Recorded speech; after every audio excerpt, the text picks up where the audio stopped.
اپنی اوقات دیکھیں، اپنی حیثیت دیکھیں، آپ ہیں کیا؟ بھوکے ننگے، قرضوں میں جکڑے ہوئے؟ آپ کے ساتھ کتنے لوگ ہیں؟ 2 سال آپ سکوت کشمیر آپ نے لفظ ایک استعمال کر لیا، عمران خان اس کے اپوزیشن کہتی ذمہ دار ہے، اور نتیجہ یہ کہ آپ انہی چکروں کی وجہ سے ایف اے ٹی ایف میں بھی پھنسے ہیں. دنیا آپ کو ٹیررسٹ سمجھتی ہے اور دنیا آپ کے اوپر ہر جگہ تنقید بھی کرتی ہے، اور جب بھارت کوئی وزٹر آتا ہے باہر سے، اس سے جو جوائنٹ کمیونیکیشن کرواتا ہے، اس میں آپ کو واضح کہا جاتا ہے کہ آپ ٹیررسٹ ہیں. Subscribe now and press the bell icon.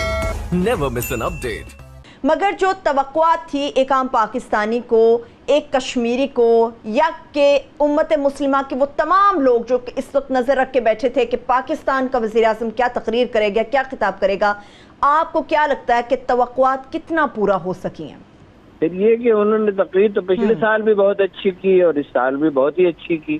میں دہراتا ہوں کہ کسی دوسرے وزیر اعظم سے اس کی توقع نہیں ہو سکتی تھی، مگر بھرپور سفارتی مہم انہوں نے نہیں چلائی پورا سال، اور ابھی بھی اس کی طرف انہوں نے کوئی اشارہ نہیں کیا.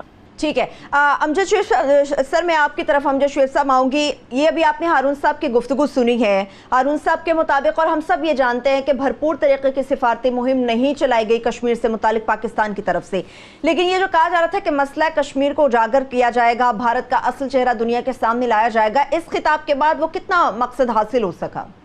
دیکھیے، بات یہ ہے کہ جہاں تک تقریر کا تعلق ہے، تقریر پچھلے سال بھی اچھی تھی، اس دفعہ بھی تقریر جامع تھی، اچھی تھی، لیکن وہی ایک تو جو ہارون صاحب بات کر رہے ہیں کہ تقریریں یہ ایک سالانہ رسم بن جاتی ہے اگر آپ اس کا فالو اپ ایکشن نہ کریں، اگر آپ اس کا بعد میں ایک کیمپین کے طور پہ انہی نکات کے اوپر اپنی سفارتکاری نہ کریں جو آپ نے تقریر میں اٹھائے ہیں، تو پھر یہ ایک بیکار سی چیز بن جاتی ہے. یہ بالکل آپ کی ایک رسمی ہو جاتی چیز کہ آپ نے ایک سالانہ رسم ادا کر دی.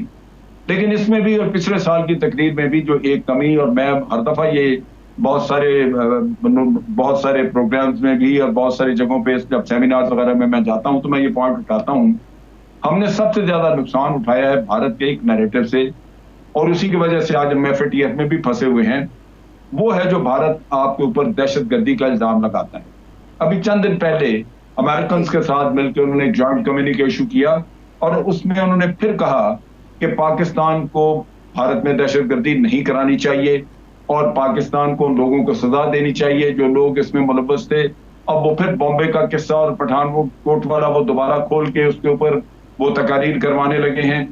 یہ وہ چیز ہے جس نے تک کی بات ہے کہ 70-80 ہزار لوگ مارے گئے پاکستانی، اور بھارت دہشت گردی کراتا رہا. بھارت ملوث تھا اے پی ایس کے واقعے میں بھی. کلبھوشن آپ کے پاس ہے، اس نے منی ٹریل بھی آپ کو دی ہے، وہ سرونگ آفیسر ہے، اور آپ لوگوں کو کبھی توفیق نہیں ہوئی کہ آپ اپنے منہ اپنے ماتھے سے یہ کلنک دھو لیں کہ جناب ہم دہشت گردی ہیں، دہشت گرد تو بھارت ہے. ہمیں یہ بھی نہیں توفیق ہوئی کہ ہم اس منی ٹریل کو لے کے تو ایف اے ٹی ایف میں چلے جاتے بھارت کے خلاف، اور وہاں کہتے کہ جناب ہمارے پاس تو ثبوت ہیں اسٹیٹ اسپانسر ٹیررزم کے بھی، اور یہ ہے منی ٹریل. نہ پرائم منسٹر کبھی یہ بات کرتے ہیں، اور نتیجہ یہ کہ آپ انہی چکروں کی وجہ سے ایف اے ٹی ایف میں بھی پھنسے ہیں.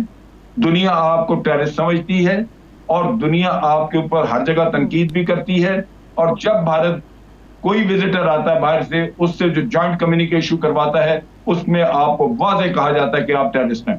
ہم روز کہتے ہیں کہ جناب یہ فالس فلیگ آپریشن ہوئے، ہمیں بھارت نے کبھی کوئی ثبوت نہیں دیا، تو پھر دنیا کے سامنے کیوں نہیں جاتے، کیوں نہیں بتاتے، کیوں نہیں یہ ذکر کرتے اپنی یونائٹڈ نیشن کی تقریب میں اس چیز کا؟ یہ وہ چیز ہے جس نے پاکستان کو بہت حد تک ڈیمیج کیا ہے، بہت حد تک ڈیمیج کیا ہے. لیکن یہاں کسی کو کوئی توفیق نہیں ہوئی کہ یہ بھارت کا اصل چہرہ، جو روز کہتے ہیں کہ ہم اس کا بھارت کا اصل چہرہ بے نقاب کریں گے، اصل چہرہ یہ ہے کہ بھارت ایک ٹیررسٹ ملک ہے، لیکن یہاں کسی نے یہ کام نہیں کیا.